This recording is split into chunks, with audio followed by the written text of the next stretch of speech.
জয়গুরু। পরম পূজ্যপাদ শ্রী শ্রী আচার্যদেবের আশীর্বচন 340তম সৎসঙ্গ ঋত্বিক সম্মেলনে শ্রী শ্রী দাদা বলেছেন, মানুষের মনের খোরাক একটাই, জানা বা জ্ঞান আহরণ। এই জানাটা যখন সাধারণ সীমার নিচে থাকে, লুকে থাকে বলে মূর্খতা। আবার এই জানাটা যখন একটা সীমার উপরে উঠে যায়, সেটাই তখন ডেকে আনে অহংকার। এই অহংকারের কারণে কখনো কখনো জ্ঞানী ব্যক্তিরও পদস্খলন ঘটতে পারে জীবনে।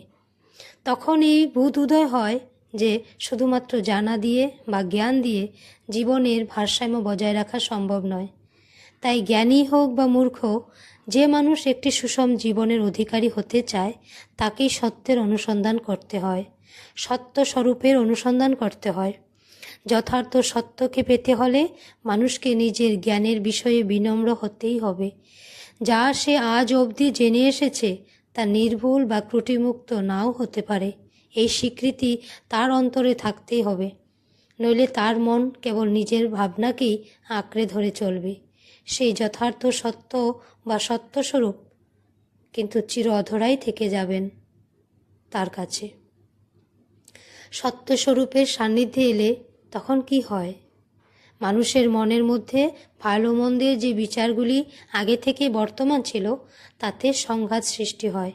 সেই সংঘাত থেকেই আসে বিবর্তনের সম্বেগ, জীবনকে আরও উন্নত স্তরে নিয়ে যাওয়ার সম্বেগ।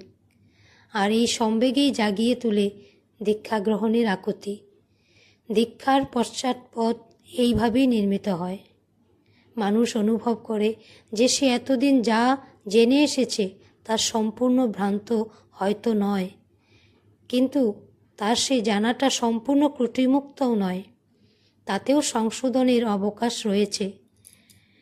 তাই সেই সত্যস্বরূপ শ্রী শ্রী ঠাকুরের সান্নিধ্যে এসে বিজ্ঞানের বিরাট পণ্ডিত কৃষ্ণপ্রসন্ন ভট্টাচার্য মহাশয়কেও বলতে হয়েছিল, ঠাকুর, আমি যদি এত পড়াশোনা না করে আপনার কাছে আসতাম তাহলে হয়তো আপনাকে আরও সহজভাবে গ্রহণ করতে পারতাম।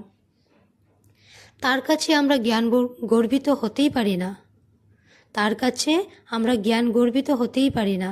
তাকে দেখতে হয়, জানতে হয়, বুঝতে হয়, অনুভব করতে হয়, আর সব নিয়ে তাকেই উপভোগ করতে হয়। কারণ সত্যস্বরূপ পুরুষ যিনি আমাদের সম্মুখে, তিনিই এ জগতের সমস্ত জ্ঞানের সম্পূর্ণতম ভাণ্ডার। আর তাই জ্ঞানের নির্দেশ একমাত্র তিনিই করতে পারেন। আমরা তাই তার কাছেই আশীর্বাদ প্রার্থনা করি। জয়গুরু। বন্দে পুরুষোত্তম।